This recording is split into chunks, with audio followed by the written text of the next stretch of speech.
Where is the sun going to shine?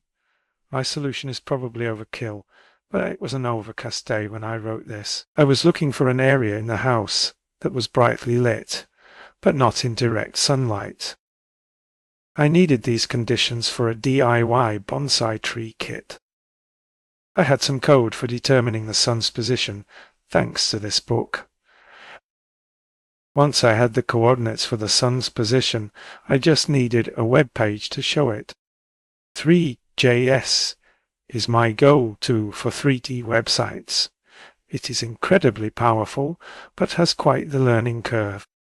But with some AI help, I was able to get this working.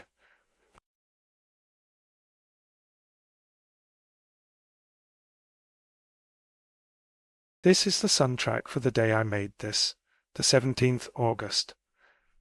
Below are OpenStreetMap tiles for the location.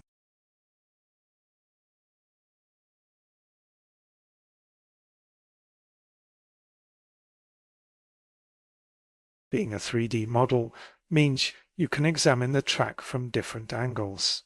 Here the sun is moving east to west. Changing the date. Now the 21st of December shows a shorter path, lower in the sky. Anyway, I hope you enjoyed this little demo. Thanks for watching.